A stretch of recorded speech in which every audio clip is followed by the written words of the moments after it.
Hi, Money Magicians. How are you? So, welcome to a bonus episode of the Money Magic Podcast.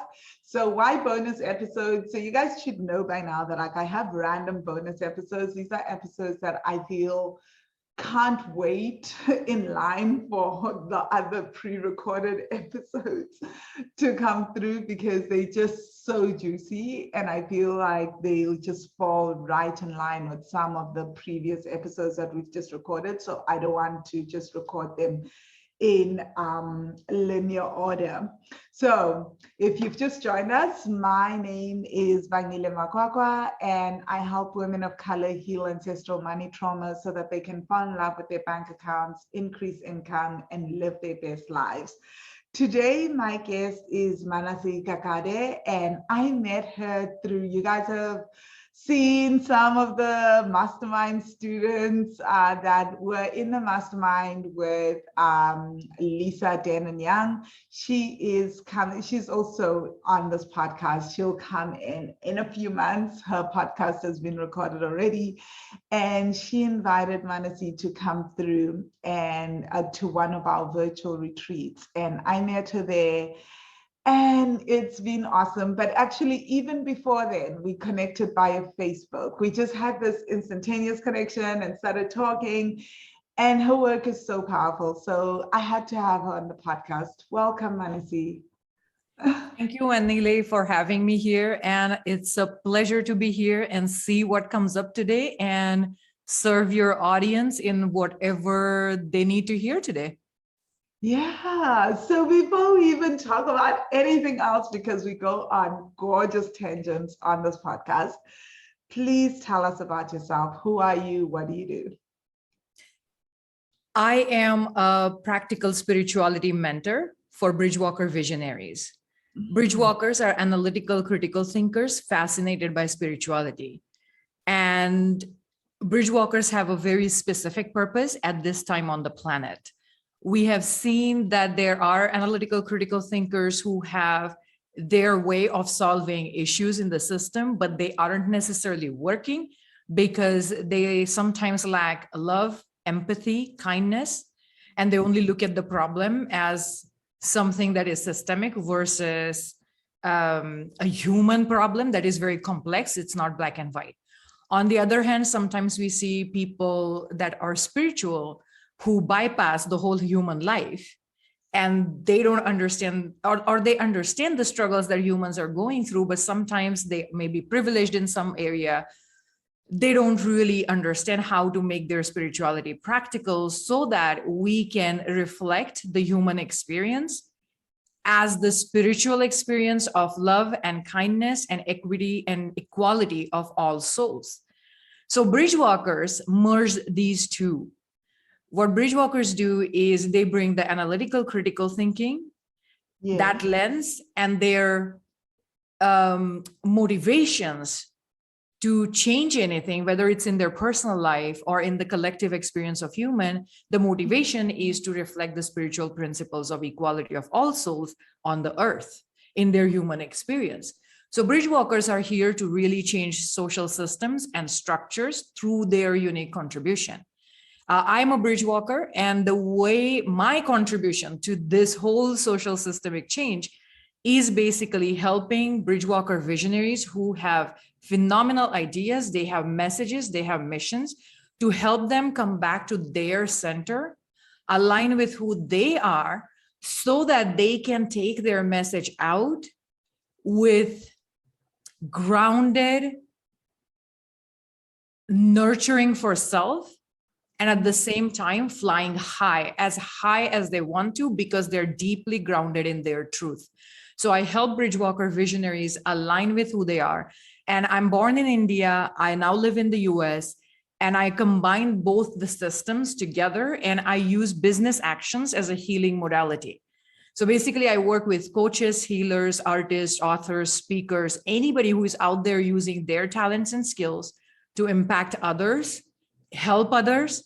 I help them see how they can use their daily business actions as a spiritual healing modality to bring their 7 chakra in alignment. So they come in energetic alignment with who they are, and through their unique individual contribution, they change the world. That's what I do. This is so beautiful. Actually, I had never heard of Bridgewalkers until I met you. I was like, what is a Bridgewalker? So I'm so glad you explained it, because if someone had asked me, I would have been like, don't know, talk to Manasi. Right. And the word literally means that we are walking the bridge between spiritual realm and earthly realm. We understand that human life cannot be bypassed, and human life can only be better by using spiritual principle. So that walking the bridge between two realms is their unique ability of Bridgewalkers. Some people are on one side, some people are on the other side. Bridgewalkers are constantly walking the bridge. Yes, they can take, I know exactly what you mean. Like, I've never understood like how someone can be just purely spiritual and just live the spiritual stuff, but not care about, not be able to understand the earthly stuff. Like, for me, the money stuff, investments, setting up like systems. Right. Like, I'm just like, but these two have to coexist. They have to coexist. And a lot of our problems in the world are because we don't understand that they have to coexist. On one side, there is these people who are just greedy, selfish. They don't care about other human beings, other animals, other like environment. They don't care about all of that spiritual people will care about. But on the other hand, there are spiritual people who are like flying in the air, basically, all love and light, and bypassing the human experience, bypassing human problems, and saying, no, we cannot discuss that. It has to be love and light. Yes, right. I see that, right? Yeah. It's like, I find it very, very interesting. I was having this conversation with a friend where we were talking about how like most spiritual people will discard science and even like Western medicine, and like some in Western medicine will completely discard traditional medicine or anything spiritual. And I'm like, like both these things are magic in their own way. Exactly, exactly. Magic. It can coexist. There's no one on each other. So I get this because I see it a lot in the science realm. I see it a lot in medical fields. I see it also a lot. I think we see it a lot in money, right? We do. We have talked before about systems, right? Systems and structures that we invest in, we grow the money. And how many times have you seen people that may label themselves as light workers, not understanding how money works, or not understanding how structure is part of a business, how we cannot forget about business strategy. Like both are important. It's not just one or the other. And not only that, they can coexist. In fact, what I teach and what I believe in is that they should coexist. They should. I mean, should coexist. Think about it. As you make more money, you can say, I don't care. It's all just energetics. It's all just energy. It's all just positive thinking. But you're going to run into tax issues. Right?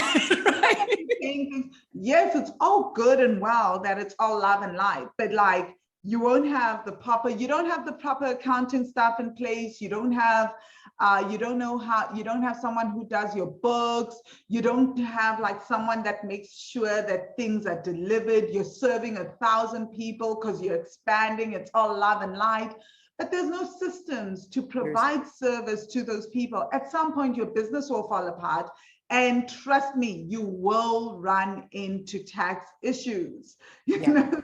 So like the government is gonna at some point come knocking at your door. So you can't escape the earthly stuff. It's if you're on earth for a reason, right? Exactly.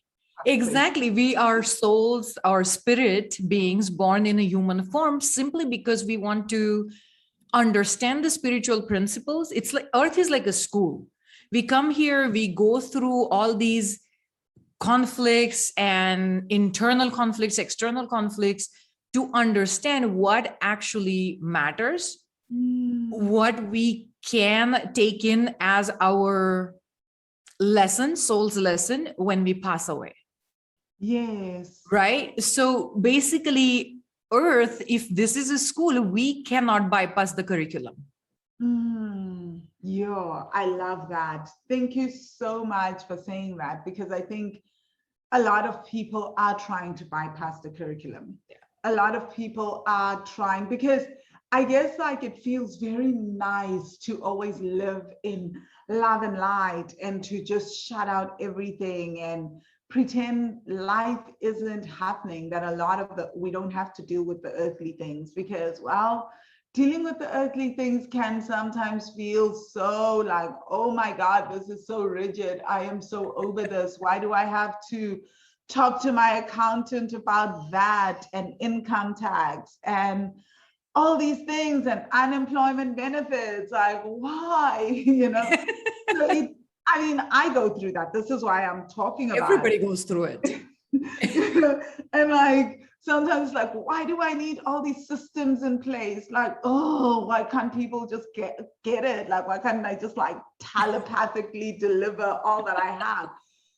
And it seems great at first that we don't have those systems. But what I found is that actually having the earthly systems in place has given me so much space to be able to do a lot of like the inner work and to really do a lot of the energy work, which is, I think, equally as important, because if you're trying to run a business and you are not in alignment, Yep. and this is where your work comes in as Right. well, and my work as well. I do both the practical and the energetic. So Right. if you're not in alignment, it doesn't matter how great the systems are.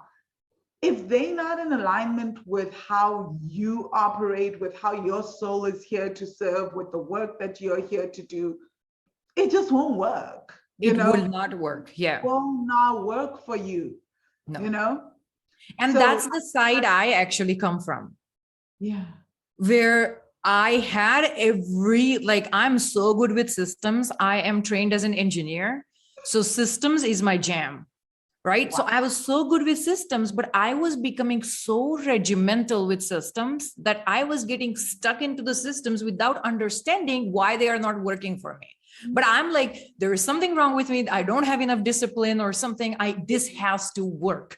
Right? Oh my gosh, discipline is the favorite thing. Like, it doesn't matter how often I say it on this podcast and live videos, discipline, I don't even understand that word. Like, I don't even know what people are going on about with discipline, because actually, and so many people convince themselves in this world that the reason why things are not working is because they lack discipline. Yeah. Can you please tell us how you got to do this work and how you realized it was not about discipline? So it was a funny story, because it was, I think 2017, close to the end of 2017. I have had my business for 1 year.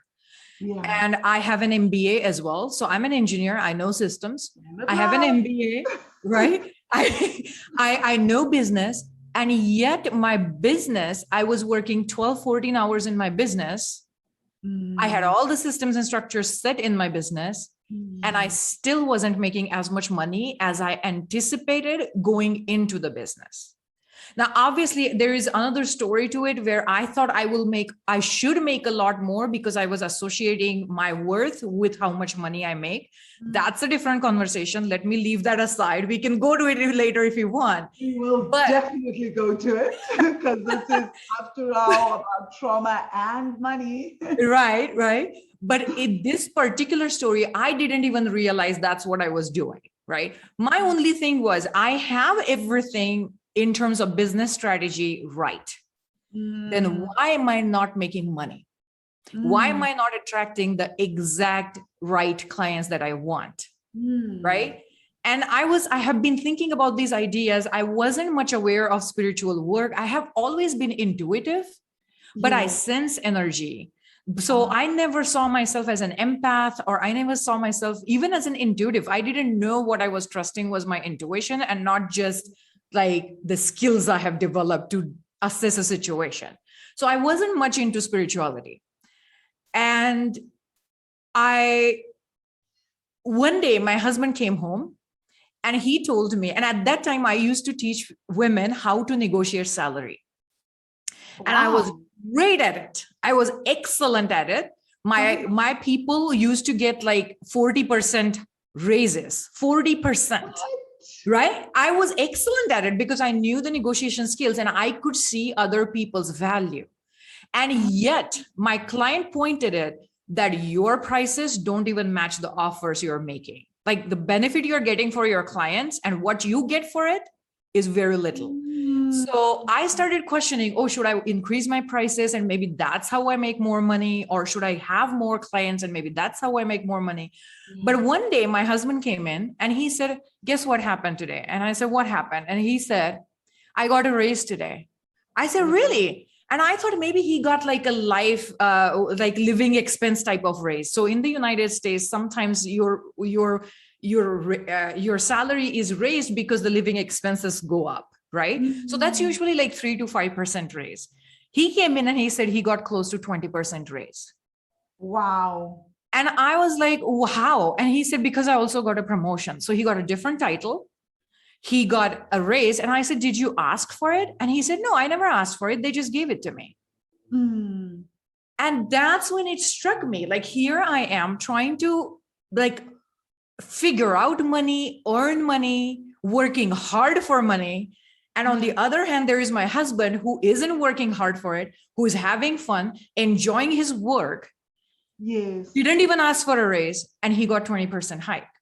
Yeah. And I started questioning what I later understood to be money mindset.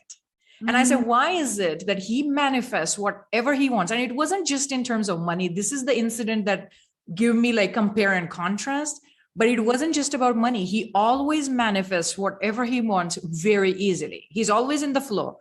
Whereas I was fighting that flow, right? Under the name of structure.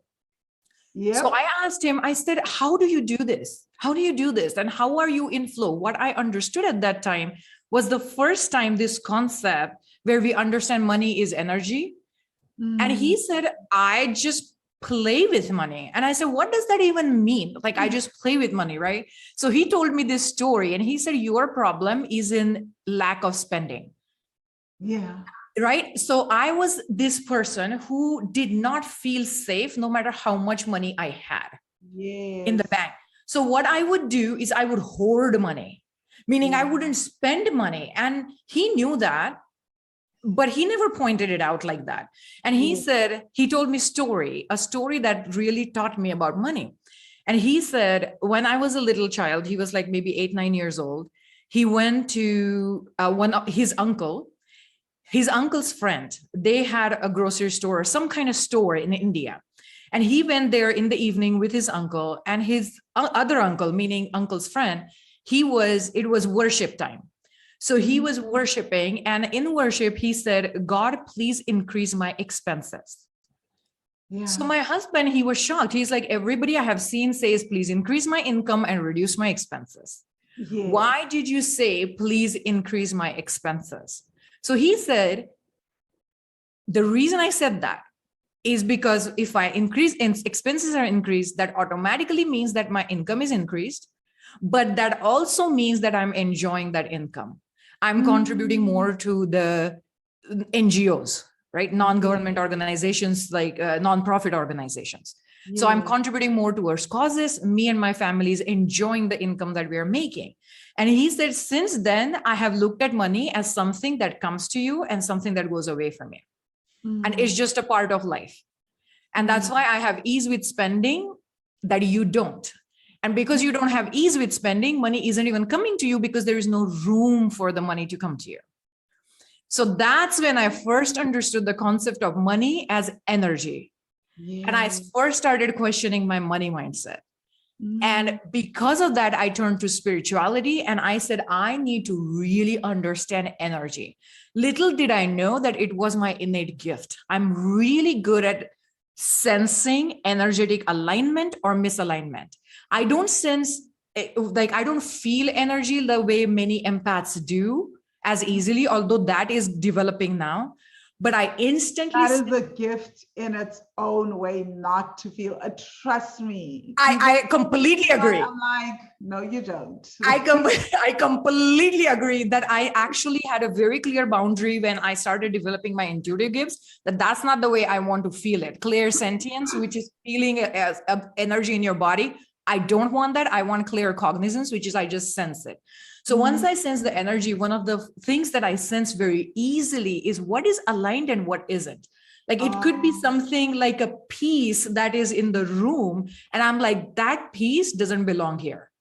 Oh, wow. So the same way, once I understood business strategy and I started applying this skill to it, I understood what in the business strategy doesn't belong in that mix.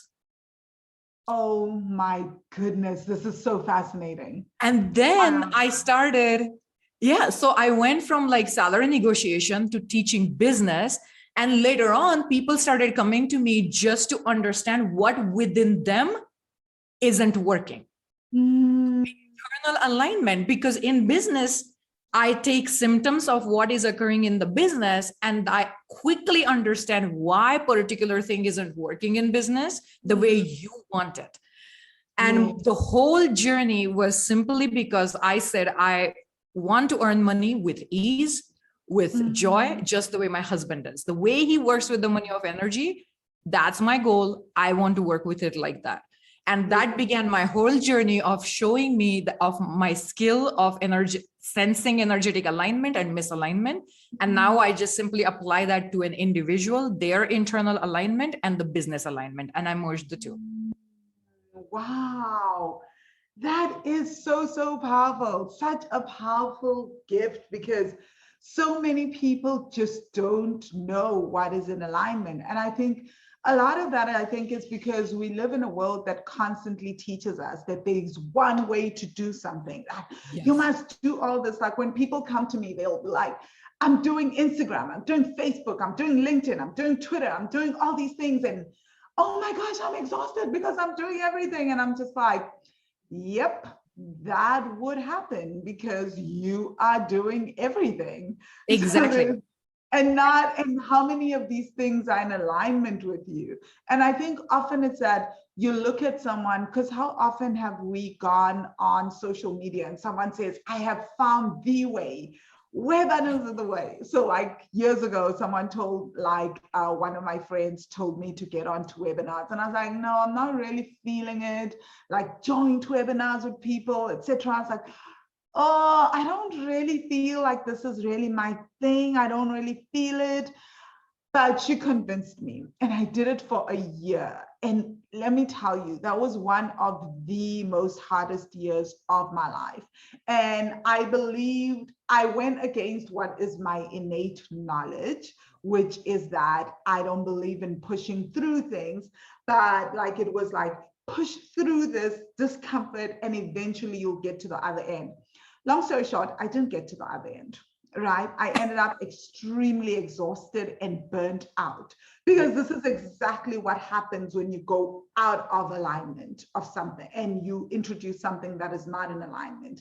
Right. And everything was like, go looking for people, go looking for people. This is how you're going to then do joint webinars. And every time I did that, I would grit my teeth and I would just not be as happy.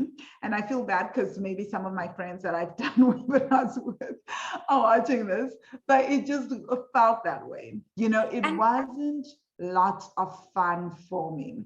And I think fast forward to when I decide I want to do podcasts. I actually run 2 podcasts, right? And I'm able to run 2 podcasts.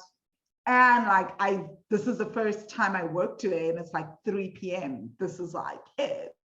And it's not stressing me. And this is what I'm going to do for the day. I figured out the systems of how to run this. I didn't look at anybody else's system. I just sat down. My spirit told me how it would go. Beautiful, right? That's exactly the point. You hit the nail on the head, as they say in the US. It's when we get caught up in what we should do versus what is coming to us easily and what we want to do, we go away from our own energy. We go away from our own natural way of being, which is called dharma in Sanskrit. We go away from that dharma, and what happens is we drain our energy versus nourishing our energy. And the impact of it in business is you lose your passion, you lose your enthusiasm, lose your focus, because all this time that you get distracted in doing something that you think you should do, you are not doing what you will actually work for you. Amen.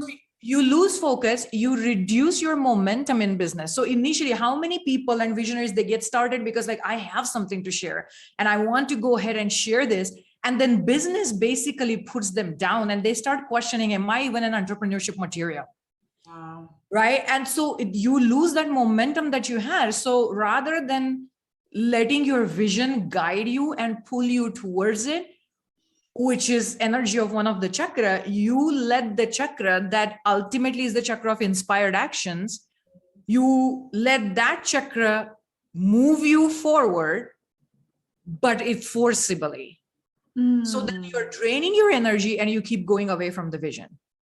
Yes, and I feel, oh my gosh, that energy drainage is so real, Manasi, because this happened again to me this year. And honestly, I feel like this year has just been the year of like me just saying, F this, like I am so done with this. So it happened in December. So everything is going perfect in my business in December 2020. I've just had like an incredible year in 2020, which I know is really bizarre. It's the year of COVID.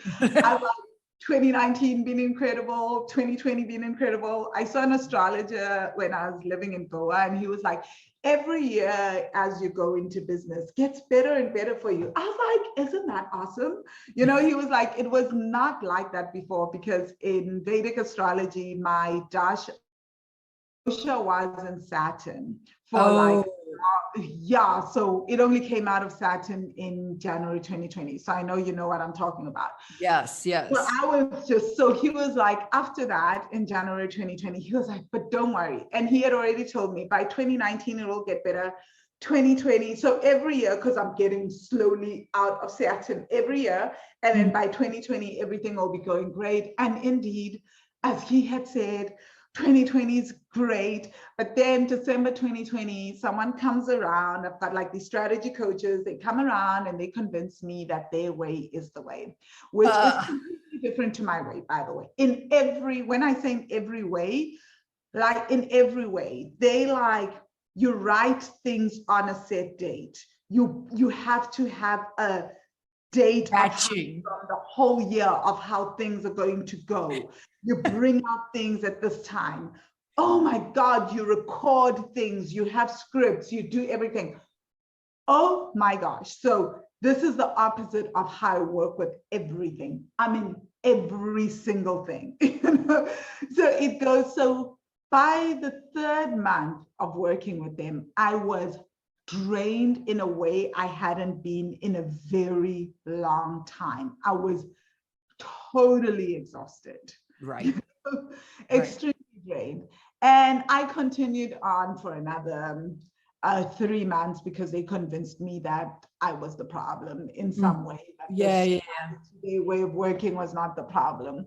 But anyway, let's just say that everything froze in my business. Yeah. Worked like, and the way that things are starting to come back again is me just going like, F it. I'm now working 1 to 2 hours a day again. I'm going within. I'm only doing things that feel aligned and feel right. I'm just like letting everything go. If it's not working, I'm like, okay, great. It doesn't work. Let it go. Exactly. And this is my issue with the coaching healing industry, right? That people who, first of all, many people who teach business strategies don't even understand business. Because if you have an MBA, you know that in business, every single strategy can be supported with right arguments. If the situation is right, you are in the right phase of business for that strategy, and you are the right type of person to execute that strategy, you can support any business strategy. So any business strategy can work, actually, because if actually, I remember as you're talking about this, I always tell my clients is that one of the things that my business lecturer used to say in the MBA program was, it doesn't matter what your strategy is. A mediocre strategy, well executed, is a brilliant strategy. A brilliant strategy executed poorly is a terrible strategy. Right. And it's not just about the execution either. It depends on other factors. What is the phase of your business? Are you in the beginning phases? Are you just building your business, creating the business? Are you growing it? Are you scaling it? And it depends on the person who is doing it. For example, I did not like taking my own photos. So why would Instagram be the right thing for me? It just was never going to be the right thing for me. And not that it is never. Now I'm at a phase where I'm very comfortable showing myself on camera. So Instagram is something now I'm considering. But if I were to take a course on why Instagram is the best thing for me 2 years ago, no matter what the teacher taught me, it would not work for me, right? Yeah. So the problem is the coaching healing industry, where people have quote unquote made it, and that has a whole thing to unpack, right? What does success even mean in business?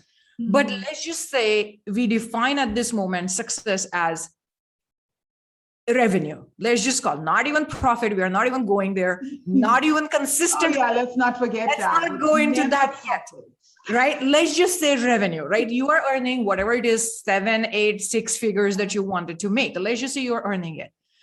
These people, they do 2 things. Number one, they think their way is the only way. And that's the one I'm going to tell you as something that will work for you. That automatically makes you feel like, okay, they clearly made it happen with that same strategy. Why can't I do it? And we start looking down on ourselves. We start feeling bad, and we induce more wounds, create more trauma on ourselves, which ultimately drains our energy and delays our success, which is exactly what happened with you. The strategy, as you're talking about that, I tell everyone this. So I'm like, this was a very expensive lesson to learn, over $24,000 lesson, but whatever. Actually, I ended up paying $12,000 because I didn't do the full year, but still an expensive lesson to learn. And and you know what happened? The strategy to implement takes about 50 to 60 hours. Yeah. Would you believe me that I made less money in those 6 months than I make in a month in my business? I will completely believe it. I would completely believe it, because that's exactly how that works. I was flabbergasted. I was like, I do way less in my business, do less of these fancy, hectic things that I've done.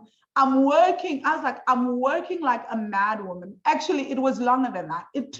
I was working like 20 hours a week, where usually, and just on the strategy, don't forget, like I've got other things in my business going on, just on the strategy. And in 6 months, I make what I make in a month in my business. Yeah. Where like, usually I work way less. I'm taking afternoon naps, watching sunsets, doing the bare minimum. I was just like, oh my gosh, I literally teach this and I have to relearn it. And I fell for it because, like you said, it's exactly what you've just said, Manasi. It's that my way is better, because look at how incredible my business is going. And yes, you've got great results. Yes, but is a 6-figure business really that great? I was like, yeah, like really, that's what they asked me. I was like, maybe not. Maybe I'm terrible. I started to feel like that. I was like, oh, you guys are so right. And that's the second thing that this industry does, is they train you to chase a result that you may not even want, number one, and not enjoy the journey. And our energy gets nourished when we actually enjoy the journey. If we allow ourselves the gift of taking our own time to do things and not constantly chase some random definition of success. Exactly. And when you are chasing that result, there is no end game. You are never like 6 figures, 7 figures. 2 months ago, I saw an advertisement in my feed that, are you ready to earn 9 figures? I'm like, what the heck is even 9 figures? 9 figures is like 0.1 billion. I'm like, do you think I became who I became because I wanted to earn $1 billion? And I'm not against earning $1 billion, right? I'm not against it. But I'm not sacrificing my soul just so that I can feel good about myself by earning X amount of money. I don't even care about 6 figures, 7 figures anymore, because anytime somebody gives that message, they are never saying it in a way where it's like, is this your desire? Then let me show you how to do it. It's always like, you are wrong because you're not earning it. There's something wrong with you. You should feel shitty about yourself.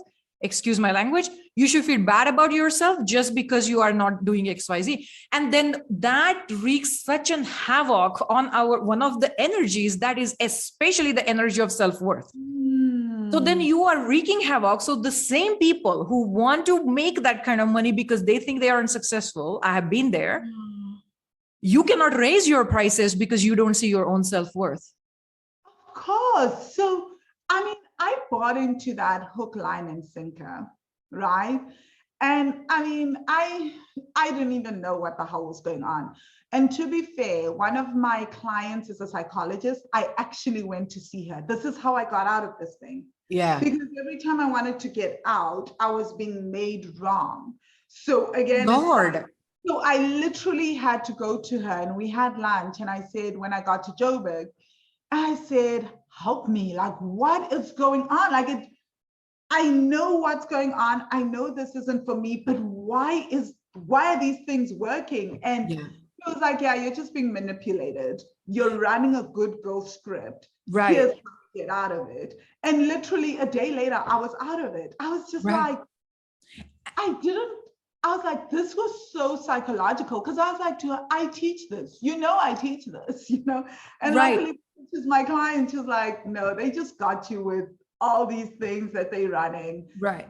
Just get out of this. It's classic psychology. I was just like, this isn't even psychology. This is manipulation. This is manipulation. Yeah. And this is harmful. On how to get out of it. This is harmful. This is traumatic. And this is like those, I think it's in Friends. Have you seen that episode of Friends where I think it's Chandler or Ross or somebody goes there to quit a gym membership, and somehow they make them stay and invest, even like renew for a year. And they had gone there on the last day because they didn't use the gym for the whole year. Is the same kind of, it's a funny episode, but if you think about it, it's not funny. We see it as funny because it is funny happening somebody else, but it is so easy to get hooked into this because it's manipulation, right? Yeah. It's in all your defense. That person shouldn't do that. No coach should do that. Business should be run. And this is where my work comes in, right? I'm sitting here saying these traumatic practices are not business. This is not how business should be. And they're not sales, because that's what they call sales. And so when clients come to me, as we're talking about these traumatic experiences, most of them hate selling because that's what they feel like, oh my gosh, this is what I'm going to have to do. And I've often said to them, did you ever feel like I did that to you? Right. And then they're like, no. So I was like, but I was selling to you. And they're like, no, you were just teaching. Right. I was like, and that you don't have to do any of those things. No. And here is the thing. In fact, not just that we don't have to do, but people like us have to question it. And we have to create the evidence that you can do business soulfully and it will still work. Yeah. Right. And that's the work. And one of the reasons I honestly feel that you went through that experience is to really develop conviction in your own work. Actually, I've seen that now. Like I was saying that to another one of my clients, whom I now hire as my writing coach. And I was saying that like, I feel like one of the things that happened to me because of all that has been happening was that I had to go, this is what I teach. I need to fully embody it. That when, yes, someone came and they triggered something within me in one call, and it was that, ooh, is that really good though, kind of thing. They didn't say it like that, but that's how I received it. And I was like, yeah, they just triggered my not good enoughness. And so I can see that. But what it also did was that, oh my gosh, I get to now fully embody what I teach and trust it. And not just trust it, is that it's not just, oh, this is what I did and it got me here, but that it's like, I am now really seeing that this worked. It got me here. The other way isn't my way. And maybe a way is another person's way, but it is just not in alignment with who I am. Right. And honestly, it's like when we go through those experiences that challenge us, a part of the purpose is really just for us to understand and develop our own conviction to really just say, you know what, I now believe so much in the work that I do because I don't induce trauma in my clients. I actually see them for who they are and create businesses that will help them, or in your case, create money in a way where they don't feel bad about not having money or their desires or whatever it is, right? So developing that conviction that this is the way we need to do business moving forward. And the old ways are just, they need to be killed. They need to be questioned and they need to be killed. Because one of the reasons our social systems and structures have issues, and one of the systems that have issues is business. Like part of my contribution to Bridgewalker's work is really changing how money is made and how business is done. Because all these issues that don't see the human being and just look at maybe just money, profit over people, that doesn't sit well with me, because I'm thinking that's creating more issues, more problems than solutions, right? So people like us, Wanile, we have to change this system. Yeah, I mean, like, literally, it does create more issues because, like I said before, with the burnout, like when I ended up burnt out, like I then had to go get healing work for burnout. I've had to do so much work this year as well, which I don't regret, on my body physically, because so much started to just like go bonky. And that's okay, because I was suddenly so exhausted, I couldn't even lift my head. It was like, what is happening? You know? And that's just it's like, this is what happens when we are so out of alignment. So it doesn't just affect the business space, it affects our entire well-being. And it does. I just keep thinking, imagine if I was a mom and I'm that burnt out, that exhausted. What then happens? Your kids suffer, the household suffers. So much is being affected by this way of living and doing business. Right. And that's exactly the thing. When we don't see the human being behind business, we don't understand that solopreneurship is a different type of business. It's not just a corporate entity. And even then, corporates don't work like that. They have to keep their people happy if you want to increase productivity. But for solopreneurs who are putting their own energy out in front of people, their own skills, their own gifts, their talents, when there is wounding that happens to us, we cannot shine in our own glory.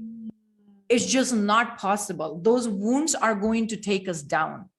And that trauma not only affects our business, but like you said, the whole well-being, because we are the biggest asset of our business. So if our biggest asset in business is hurt through business strategy, guess what is going to happen? In the other life, there is going to be reflections of it. So your personal life, like when I was burnt out in my business, I was constantly getting angry with my husband. I wouldn't even make time for playing with my dog. Like every time I would just want to sleep, basically. I wasn't enjoying meals. Like I wasn't cooking. I didn't have energy to cook or nourish myself. Forget exercise. I don't like it anyway. So like doing more of it, that wasn't going to happen, right? Yeah. So all of these things, they were showing up as symptoms of something wasn't in alignment with me, but I didn't understand it as such until I looked at business and money. And then I was like, oh, well, if it is I'm seeing this in business, let's look at the rest of the life. And clearly all these symptoms are visible now. My goodness, that is so, so powerful. So, Manasi, the next thing that I would love us to discuss, which is in line with alignment actually, is you work a lot with the chakra system. Mm-hmm. Can you please tell us how that works in terms of business strategy and the work that you do? So, yeah, feel free to take us all the way from the first chakra. Oh, because I have another question around safety that I want to ask. So all the way from the first chakra up to the seventh chakra. Why is this so important? So chakra, for anybody who may not have heard about it, chakra is a system, energetic system, and it's originated in ancient India. The way I teach about chakra is my take on it, and it's free from religious dogma, wounded patriarchy, colonization, cultural appropriation, right? All of it. So this is my way of teaching it. And the way what chakra is nothing but an archetypal energy. What that means is each of the chakra, if we look at its original name, not just like root or sacral, that doesn't give us that much information about it. But if we look at the names of each of the chakra, it tells us what it stands for. For example, we talked about trauma, right? One of the chakra is anahat. You have heard of it as heart. Anahat means unhurt, unwounded. And what that chakra tells us is your full potential is in the unwounded parts of you. Wow. So the trauma that we experience, the wounds that we experience, if we create business from that, if we create life from that, if we set goals from that, if we decide what we desire from our wounds because somebody else says so, it's not our full potential. Yes. And our full potential happens when we start recognizing what are our unhurt selves, what is our wound, and start healing that wound so that we can uncover more and more of our unhurt self, our anahat self. So this is the heart. This is the anahat chakra. So each of the chakra has their own name. And I don't think we have time to go into each of the chakra. I actually have a free mini course on my website where people can go and download it, and they can hear where I explain the meaning of individual chakra and how they relate to business. Wow. But so go on my website. On the front page, you will find it, 7 chakra and business mini course. Go download it. It's free. Make use of it.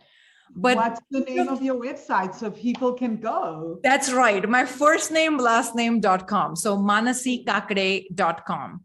Awesome. That's my website. And we will include it in the show notes too. I will send you, I don't think I have sent you the link to it, but I will send you the link to it, and we will include. Oh, and you're going to tell us right before the show ends, before the podcast ends. So I'll ask for the right. For the I will again, but we include everything in the show notes, guys. Exactly. So if you're watching either on YouTube, listening on Podbean, Spotify, or iTunes, just look in the show notes. Everything is there.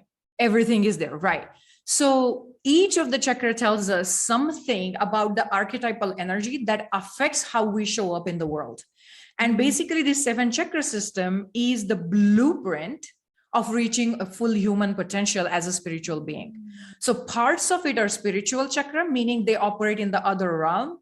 And parts of it are like earthly chakra. This is where the safety, self-worth, emotions come into play. And the other ones are intuition, vision, and then expression. Those are like spiritual chakra. So the way this system works is if one is in balance, everything else starts coming in balance. Yes. If one is out of balance, everything else starts going out of balance. So when we want to align with our own energy, and they can come in and out of balance within seconds. right? So we Wow. can take simple practical actions to understand what it means for us to come out of balance and what will it take for us to come in balance. And everybody has a different prescription, which is why not the same strategy works for everybody, right? It is going to hurt some people and it's going to throw them out of balance, and it is going to work for some people and it's going to bring them out of balance, right? Exactly. Some strategies can work wonders for some people, and for others, it can completely, it can be the death of their business. Exactly. In my Exactly. business. Yeah. Right. And each of the chakra, when they work in unison, that's when the energy flows in and out of it. And chakra simply means a wheel. Chakra is a Sanskrit word in the ancient Indian language. It simply means a wheel. So imagine these are gears, right? So when energy like water flowing on a gear, like what is it called? I don't know the name for it in English, but like something that moves water falls on it, and then some like a water mill works, right? It's the same way, like the energy is flowing on those gears. And when that flows in balance, you really liberate your creative expression, you liberate who you are.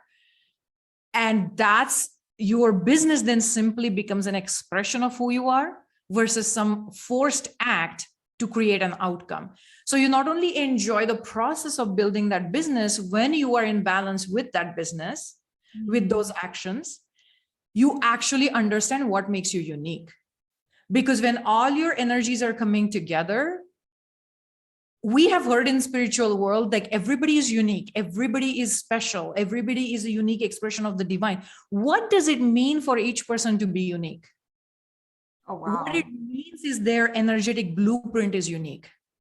And that energetic blueprint is what we bring in balance, and we bring it to the surface when seven chakra, they flow in unison. Yes, yes. Oh my gosh, this is so powerful. This is so absolutely incredible. Thank you so much for sharing that, Manasi.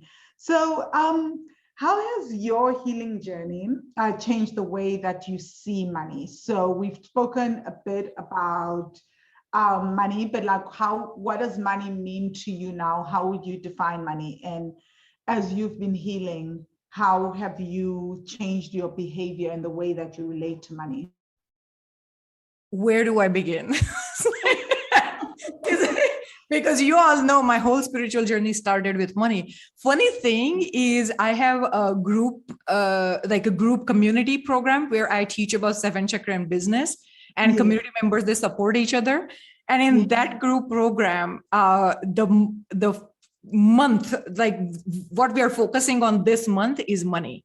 How seven chakra relate to money. So let's start right at the beginning, right? Yes, wow. The way I understood I couldn't spend money was because I didn't feel safe in myself, no matter how much money I had externally. Whew, powerful, yes. That your safety comes from having more money. Having more money. And it was never enough. Money, right? Right. And it was never enough. So I honestly, now that I actually understand how money works, I work with other people and understand their money, I had a lot more than many people do in my bank, in my savings. It was just sitting there. I wasn't even willing to invest it because I needed the security that came from the cash. Right? I think that is so common for many people. And you know what is scary? Most people will be told that makes them good with money because they're so scared to spend money. That's exactly what with all these desires. And worse, I've seen people who are like that shame people because they like things. Right. You guys like things, so you like to spend money. That's why you never have money. That anger is also tied to the fear, because how dare you do what you want to do with your money? Because I've always been like, what is the big deal? It's not like they're spending my money. If someone wants to buy 100 Ferraris with their money, it's not mine. Right, right. And Why do we get so worked up? right. And for some people, I have seen that to be imbalance, right? They spend because they feel that things would make them worthy. Things would give them the security. And it's neither. I mean, spending, if that is your desire and it nourishes you, by all means, do it. It's going to feel good. But if spending has become your crutch, like hoarding was the crutch for me, then we need to heal ourselves to remove that crutch so that we feel safe and secure in who we are. And that's the energy of the first chakra, which is Mooladhar. Mooladhar, you have heard of it as root, and Mooladhar means support to your foundations. What this chakra tells us that number one, you deserve to create support to your foundation, meaning support to your roots. Anything that makes you feel safe, you deserve to create it. But if you start seeing your safety, anything more than that, if you start seeing your safety in something external, then you are not going to feel supported in your roots. Sure. Manasi, you just said a word. We take mini pauses. Because I'm about to ask you to please unpack that. That is too profound to just let it be. So let's pick on that. So what I learned was, no matter how much more money I make, I'm never going to feel safe, because I had enough where I was physically safe, right? I was emotionally safe, like not in an abusive relationship or anything like that. Mentally safe, meaning in my thoughts, I was okay, good enough in my thoughts. And spiritually safe, meaning I understood what I'm creating as a spiritual being. While all of this was my right, it is my right as a human being to have all this. And if I didn't have that, I would first create that safety. Like I would first get out of an abusive relationship. I would first get a counselor and I would work with them to create mental safety. If I didn't have food, I will get a job somewhere and create that food and shelter for me to feel physically safe. But once all of that is filled up, I said, why am I not feeling safe? And the reason I wasn't feeling safe was because I was chasing money. I was chasing goals. And it had some issues with the past life, but it had also some trauma that came from this life. When I graduated in 2008, it took me 2.5 years to get my first job. For 2.5 years, I was unemployed. And the only reason I survived was because I had enough savings. And I had created those savings through what we consider good, not spending habits, right? And on a student salary that was part-time. But I had enough savings saved that I could live unemployed for 2.5 years. Wow. So I said, okay, well, that has served me now. But what that has turned into is to this fear that I will not make money again, or I don't know when I will ever make money again. And especially in business, because now I wasn't getting a steady paycheck, that fear was coming to the surface. And that's when I realized nobody can make me feel secure. No amount of money can make me feel secure if I keep chasing that goal. And I had to release that idea. So that's when I released the idea of I want to earn 6 figures, 7 figures, 8 figures, name the number, whatever messages you pick the number. I released that idea and I said, what I'm always supported in creating my purpose, because that's the energy of that chakra. And I started reinforcing that to myself by simply spending and spending a little bit at a time, just a tad bit more than what felt like my comfort zone. I kid you not, it was $2 at one point that I didn't feel safe spending. Then it became $50 and I spent $50. And before you know it, because I was seeing, okay, it's safe to spend, right? I then started investing in like a coach, which helped me move further in my business. And then I realized the next chakra then came up. Can we go into next chakra now? Because that's where my healing journey is taking me, right? Yes, so please go with whatever your spirit is guiding you to do. This podcast is all about that. Because what happens is once you create that internal safety, then that energy builds up and it goes into the next chakra. The next chakra is Swadhisthana. Swadhisthana is another composite word. It means my own sacred throne in the universe. My own sacred throne means just because you exist, you're valuable. You have a special seat that is reserved for you in the universe. And it is not just your personal joy, but also your biggest service to the world to occupy that personal sacred seat. Wow. So simply because we exist, we deserve good things, good experiences, whatever we desire to create. So if we desire to create a business, we deserve it. If we desire to spend money, we deserve it. If we desire to earn money, we deserve it. But what happens is with every chakra, the energy tells you that if you start attaching this concept to something external rather than your own energy, then it is not going to work, because then your spiritual lesson is to understand, look within and say, I am safe first before I feel the safety. The same way I am worthy just because I exist before I feel worthy as a moneymaker. So most people feel like I need to make the money before I can feel worthy. Worthy, right? No. And it's exactly the opposite. Yeah. When you start feeling worthy, you will manifest your desires. Yes. So once I started feeling safe in what I had, the next step that came up. Sorry to interrupt. I just had an idea, like an epiphany. You know, when how people keep affirming, I am worthy of $1 million. I am worthy of all this money, all that. Maybe the real thing is I am worthy because I exist. That Exactly. is the information. That really is the real thing. It's not I am worthy to make. Right. You know? No. I am worthy. I deserve because I exist. I'm worthy of the good in this world because I exist. Right, right. You're worthy simply because you exist. Yeah. And what happens is as you start unraveling these ideas, when you start feeling worthy, automatically you start feeling confident in your marketing calls, in your sales calls. You start feeling confident that it's okay for me to be seen on the videos. I may not look the best. I don't have to do any makeup.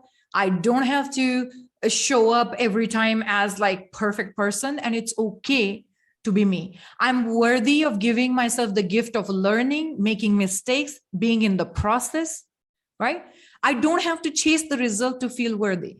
Yeah. And in fact, chasing the result is guaranteed to create trauma on your Swadhisthana chakra, meaning you are not going to feel worthy because you are attaching your self-worth to something external. Yes. It's so interesting that you say that, because when I started my healing journey, I was so obsessed with hitting my income goals. And like the more I've been healing my trauma, the more I'm like, yeah, I'll set the goals, but I don't care whether or not I hit them. You know, Right. like I hit the goals, whatever. And I just realized that things were just easier. Like it was easier to hit them. And it was just because I stopped attaching my worth so much to the goal itself. And I would literally say, I remember saying to a coach, like, the goal is driving me crazy. Right. Looking at it every day, like attaching myself to it. And I was like, no, I'm done now. Right. And like, I don't need to even think about it. I just want to focus on process, loving the journey, massages, acupuncture, meditation. I'm done. Like, I was like, this is driving me crazy. Can't do it. Right. And that's what happens, right? There are two distinct things. One is a goal that is like a milestone. Other one is the vision. And vision is the experience of what you are creating, right? And once you tap into that energy of vision, this is what the manifestation law of attraction tells us, that when you get attached to that goal, you go away from your, they call it vortex, but basically it's your dharma. You go away from your own unique energy that is actually going to help you manifest that goal. Yes. Right? So I had the same experience when I was chasing money. Money wasn't coming to me. When I said, forget it, Mainly because I understood through my work on the, let's go to the last chakra, that is Sahasrar chakra. Sahasrar means 1,000 petaled. What it tells you that you are a lot more than who you perceive yourself to be. You have thousands of aspects to you. And this is our connection with the spiritual realm, this chakra. So what it tells us that what you may consider spirit guides, what you may consider angels, you may consider God even, it's all just the reflection of you. There are thousands of aspects of you. So this is where our spiritual vision lies, our best vision. And by best, I mean the vision that we really want to create in the world that comes from that chakra. It doesn't come from our thoughts. It comes from that energy. So when we create goals from our thoughts, we create those goals from our limited mind that tells us that those goals would make us feel worthy. But that's not where the true vision is. So once I raised my energy all the way up to that chakra, I understood I don't even care about money. I mean, I care about money as a tool, but money is not the motivation for me. What is motivation for me is my expression that was stifled. I had fear of being seen. I wasn't coming out as a spiritual person. So once I understood that, I was like, damn, I just want to teach people. So once I just want to help people heal. That was right? Wow. So once I let go of all those ideas and I anchored myself in my vision and just stayed focused on that vision, all my ideas started working well. And it started working like a good machine where my clients came to you. I was confident raising my prices to whenever I want. When I set lower prices, I wasn't seeing my worthiness in that. Right? Like I have prices that are like pay what you want to right now $7,000 for 4 months of working one-on-one with me. People already tell me you can increase this to like 20,000 because that's how much they get out of it. And I'm just like, but I'm perfectly fine with what I have. I'm not chasing money. I'm not increasing my prices because I don't feel worthy of them. I feel worthy of $20,000. I stand by my program. Yeah. But I don't care about increasing it because I'm being fulfilled in some other way, right? And also, I always say, like, when people say, what do you want to prize? I tell them, go within and just listen to what your spirit is telling you. Because this is how I've always priced for things, you know? That is just like, I believe in that. Right. Oh my gosh. But actually, I wanted to say, you know what you're saying about the 1,000 petals and things? Part of why I tell people I don't teach affirmations and vision boards and that is that I always say to people, what I noticed, it didn't work for me. Affirmations didn't work for me. I don't know about vision boards. I kind of like them, but I don't do them because I feel like what often happens for me is I then get caught up in the things of the world, right? Yeah. And whatever I'm going to put on there isn't going to come straight from what my spirit wants. So when I want something, I'll say, oh yeah, I want to build a business that allows me to travel. Then I'll put it out to the universe because that's the desire that I truly want. And then I'll say, oh, this is how much I want now for this month. This is what I want in my real estate business. Then I'll put it out. And what I've noticed over time is that when I do it like that, things shift almost instantaneously for me. Right. I'll be like, yeah, I want to go to Turkey. I want to move to this country now. And within weeks, I'll start packing and things will start happening. So because I noticed when I was doing the vision board, back to what you're saying, is that the life that I was building was so much from my thoughts that it was just what I believed I should want and what represents wealth, etc., versus what my spirit and my soul wanted. And actually what I noticed, this is going to sound weird, I noticed that was actually slowing me down. It does. I was so focused on that shiny object as opposed to what my spirit and my soul wanted, that like I wasn't doing what my soul really, really wanted, right? Right. And that's and like I truly believe that the life that I have now is better than any life that I would have put on the vision board. Honestly, That's the point. That's the point, because there are thousands of aspects of us that are guiding us in creating the life that we oftentimes cannot even imagine. Yeah. Right. So vision boards, it can be, if you are very clear on what you want, that tool works for some people. Yes, It's it does. And I'm not saying guys don't do it. I'm just saying for right. me. Right. Exactly. Exactly. Right. I never created a vision board, and I have been very good at manifesting what I wanted all my life. I went away from it for some part because I needed to learn what alignment means and how that affects manifestation. And again, now I literally manifest things in hours at times, but only if it comes from my own spirit, where I'm like, that would be a good experience. Right. Versus it's like, oh, somebody says I should have 7-figure business, so let's put that on the vision board. That's never going to work for me. Right. So vision boards, affirmation, these are simply the tools. They work for some people, and there are very specific conditions why they work. For example, if there are many people who don't even, so vision board is a way of communicating to ourselves that this is what I want, reminding ourselves that this is what I want. But if you're not a visual learner, if you're not like in your intuitive gifts, clairvoyance, meaning seeing isn't one of your strongest gifts, then you are not going to get the signal that way. On the other hand, if you just say, like, every time I think of my vision, like, for example, for me, I'm not as much clairvoyant. Yeah. My gift is audience, right? Clear audience, meaning if I want to get in the mood of something, the feeling of my vision, and my vision sometimes is very abstract. Most of the times it's abstract. It's like, it feels too big. It's abstract. I'm not clear on it, but I know where I'm going energetically, right? So all I do is whatever puts me in that vision, I listen to that song. So then that song acts like a vision board.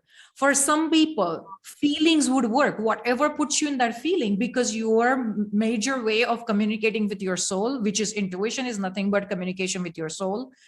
That way of communicating could be through feelings. Like when I feel a certain way, I feel in alignment. And ultimately, the reason we manifest a vision is because through alignment. So vision board's purpose is to bring yourself in alignment. And if it is not bringing it in alignment, then ditch the vision board, find something different.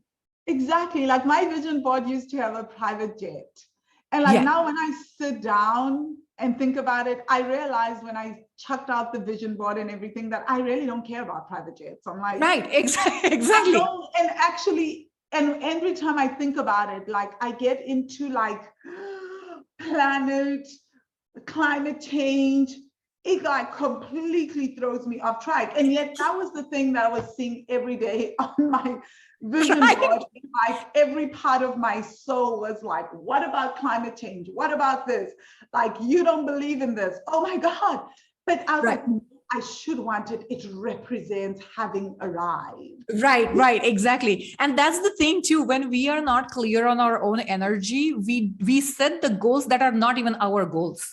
That are somebody else's goals. And we have to just say, listen, do I really want this? And when we come in alignment, we understand. We are like, yeah, I never really wanted this. This is not a motivating factor for me. I mean, you may have enough money where you can buy a private jet, but private jet isn't the motivation to earn that much money. Yes. Right? Oh my gosh, this is just mind-blowing. Manasi, you've given us so much. I have no words. I know that everyone listening to this is just mind blown. Can you give one exercise in parting that people can do? I know that they can do your course. It's okay to say, go listen to my free chakra training. Is that one exercise that people can do if they're feeling lost and they have no clue where to start with getting into alignment? So definitely go on my website, manasikakade.com. I have a free course there that explains, and it's a mini course, it's not long. I'm actually recording a new one too. So if you download the old one, you will get the new one automatically when it is released this month. But Oh, go I'm in there. going to download it. This is too awesome. This is so in alignment with me. That's excellent. So go in there, download that course that will tell you very practically what these energies mean and how it actually gives you action for each of the chakra to start bringing it in balance. So you have 7 actions for you. You don't even need just to stop at just one action, 7 actions. But if you're a coach, healer, artist, author, speaker, work with me. I promise you, my program is so amazing. It gives results. My clients describe the work as liberation of the soul. Oh, I love and we that. do all of that very practically through your business actions. So if that's the kind of support, that's the kind of nurturing you want as a visionary in your business, then do that. Yeah. I also have a group program. So if you want the support of the community and want to learn from me on like a leisurely level versus like, Manasi, I'm here, let's just work together for 16 weeks straight. If that's not the kind of support that you want one-on-one and you feel more nourished on an ongoing basis, then there is something called the Bridgewalkers Playground. Oh, that sounds yummy. Yeah, it's basically that focus that we are not going to constantly chase the results. We are going to enjoy the process. We are going to allow our inner child to come out and play in business. So that's what the Bridgewalkers Playground is. So there are 3 options of working with me. And of course, speeches. I give speeches too. So these are the options of working with me. You can start with something free if you want, or just directly approach me for one-on-one mentorship. All of it is on my website, manasikakade.com. But I want to give you one simple action that you don't even have to go on my website to do. That will help you understand your own energy. And that simple action is when you wake up, as soon as you wake up, before you check your phone, before you start checking your emails, any of that, just close your eyes and just feel your presence. Take a pause, take deep breaths, and just ask yourself, what one action will nourish me today? I love that. And just make sure. And this is the right place to set the goals, right? Like very clear goals that today I'm going to take that action. That action could be like, I'm going to sleep. That action could be like, I'm going to record my video and say what I want to say on camera. That action could be that I'm going to just enjoy recording this podcast. That action could be, I'm just going to take a break from everything and go take a walk in the nature, right? Action that will come to you would be a simple action, but trust it and take it and see how it starts nourishing you and your energy. Yeah. Whew. Manasi, you've given us so much today. This was just so powerful. So guys, go to manasikakade.com. Everything is on there. Please contact Manasi. You guys you've been nourished, I feel, from this podcast. And I hope that you'll go check her out.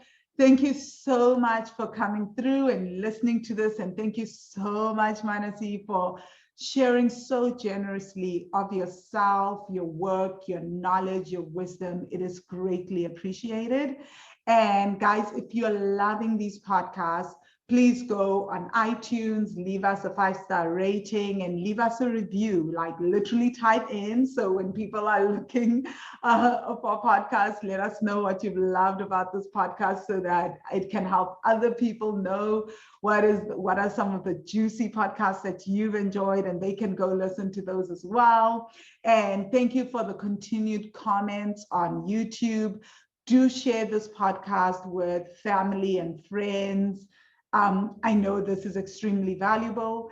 And of course, if you're loving the Money Magic podcast and what you're hearing from Money Magic students as well, and you're thinking you want to check out the work I do around ancestral money trauma, you can just simply go to wealthy-money.com/money magic. Again, wealthy-money.com/money magic. And you can get on the waiting list if it's not open for registration.